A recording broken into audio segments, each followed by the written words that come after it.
En Belgique, 72% de la totalité de la population a reçu une dose et aujourd'hui, on voit que près de 68% de la population totale est complètement vaccinée. Et on en voit en fait l'impact dans nos hôpitaux où nous voyons que les infections graves, les décès concernent surtout les personnes qui ne sont pas vaccinées ou qui sont uniquement partiellement vaccinées. Autrement dit, les personnes non vaccinées restent les plus vulnérables, n'importe dans quelle catégorie d'âge. Le message est donc clair.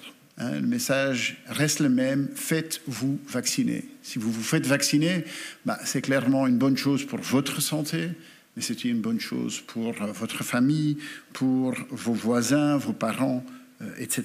En vous faisant vacciner, vous faites quelque chose de concret. Vous faites quelque chose que 8,5 millions de Belges ont déjà fait. De Belges de tout âge, d'hommes, de femmes, de Belges de partout dans le pays. La vaccination, elle est totalement sûre. Faites-le finalement pour votre pays. Faites-vous vacciner. De vaccins zijn vandaag onze beste verdediging tegen het virus. Die boodschap is dus zeer duidelijk. Laat u vaccineren. U doet het vooral voor uw eigen gezondheid, maar u doet het ook voor anderen. U doet het voor de mensen om u heen, voor uw familie, voor uw ouders. U laten vaccineren is iets heel concreet wat u kan doen om te helpen.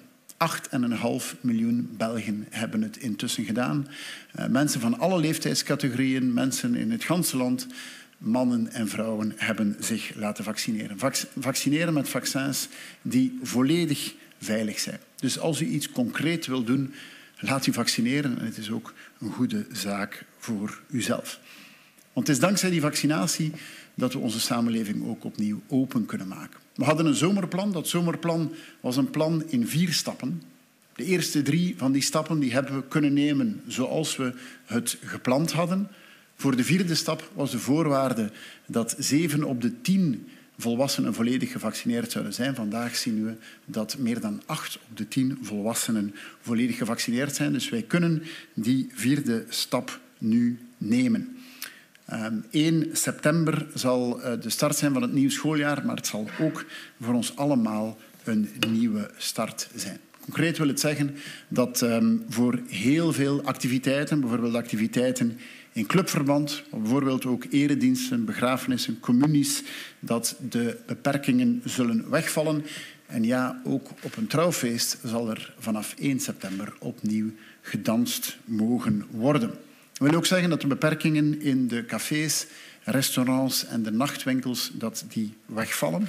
In de horeca vragen we enkel nog om de mondmasker te dragen wanneer u zich verplaatst. En de overheid zal ook niet meer bepalen hoeveel mensen u bij u thuis mag ontvangen.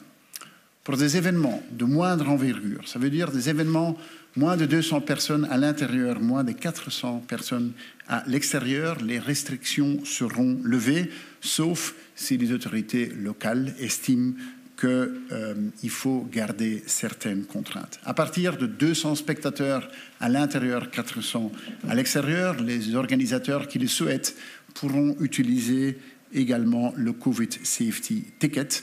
Le 1er octobre, ces restrictions pourraient être levées pour des événements qui sont jusqu'à 500 personnes à l'intérieur, 750 personnes à l'extérieur.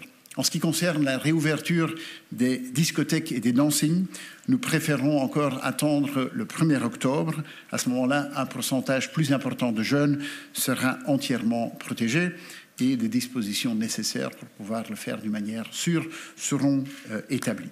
Comme je l'ai dit, si nous pouvons prendre ces mesures, c'est grâce au fait qu'il y a tellement de gens qui se sont fait vacciner. Et on peut tous être fiers du fait que tellement de gens se sont fait vacciner dans notre pays. Mais nous ne pouvons pas nous laisser endormir. En effet, dans certaines communes dans notre pays, malgré tous les efforts qui ont été déployés, le taux de vaccination reste trop faible. C'est le cas dans les 3 régions, mais c'est surtout le cas à Bruxelles. C'est pour cette raison que la région Bruxelles-Capitale tient à maintenir une série de règles plus strictes en plus du socle fédéral qui sera en vigueur. Le ministre-président Vervoort expliquera plus en détail tout à l'heure les mesures qui ont été prises.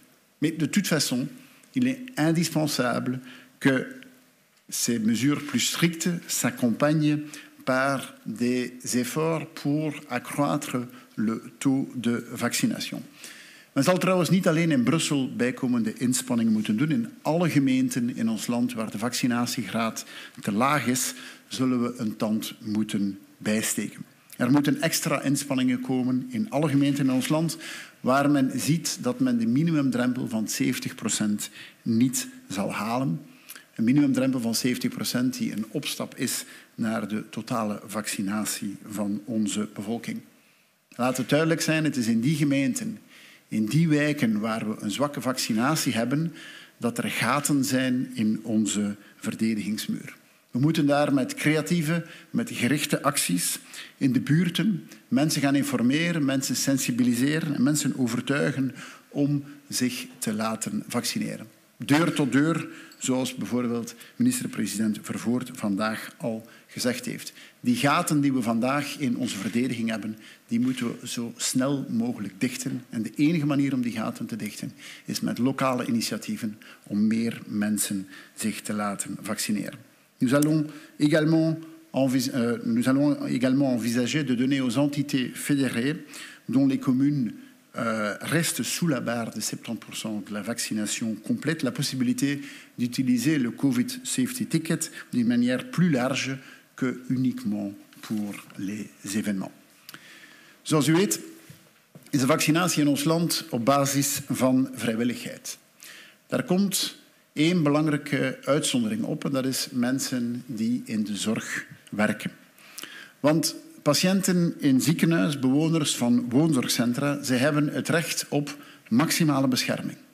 Maximale bescherming, dat betekent ook dat de personen die u komen verzorgen, dat we daar het risico zo klein mogelijk maken dat die persoon u toch nog zou kunnen besmetten, ondanks het feit dat u bijvoorbeeld de keuze gemaakt heeft om u volledig te laten vaccineren. Voor mensen in de zorg is vaccinatie meer dan een individuele keuze. Het is een keuze om ervoor te zorgen dat als men in de zorg werkt, om dat op de zo veilig mogelijke manier te kunnen doen. En dat wil ook zeggen dat men alles doet om de patiënten die men verzorgt, om de bewoners die men verzorgt, om te vermijden dat die personen ziek zouden kunnen worden. C'est pour ça que le comité de concertation a demandé au ministre de Santé d'examiner les conditions, comment on pourrait rendre obligatoire la vaccination complète pour tout le personnel soignant. Une telle obligation, d'ailleurs, n'est pas nouvelle. À l'heure actuelle, le vaccin contre l'hépatite B, par exemple, est déjà obligatoire pour les personnes qui travaillent dans des établissements de soins. À côté de toutes les règles que nous supprimons, il y en a aussi des essentiels que nous estimons important de les garder. C'est des règles que nous maintenons d'une manière provisoire, c'est des barrières que nous maintenons pour garder la défense contre le virus. Notamment le port du masque obligatoire dans les lieux publics où nombreuses personnes se rassemblent et la distance d'1,5 mètre. Ces deux éléments, distance d'1,5 mètre et masque, restent des éléments essentiels pour se protéger contre le virus. Nous savons aussi naturellement qu'une bonne ventilation et une bonne qualité d'air aident à lutter contre la transmission du virus.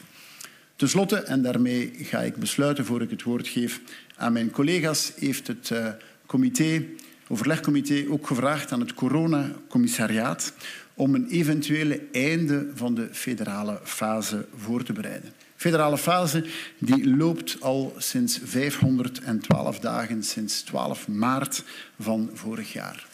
Dat wil natuurlijk niet zeggen dat de risico's voorbij zijn. Dat wil ook niet zeggen dat er niet langer zou moeten samengewerkt worden. Mocht er een heropflakkering zijn van het virus, mochten er nieuwe varianten zijn, dit soort zaken vallen nooit uit te sluiten. Dus we zullen sowieso bijzonder waakzaam moeten blijven en we zullen moeten zorgen dat onze verdediging tegen het virus, dat die verdediging zo goed mogelijk blijft. Daarom is het belangrijk in onze ogen dat dit goed voorbereid wordt En daarom hebben we gevraagd aan het commissariaat om die voorbereidingen nu op te starten. En we zullen dat op een volgend overlegcomité meer in detail kunnen bespreken. Ik vermeed het woord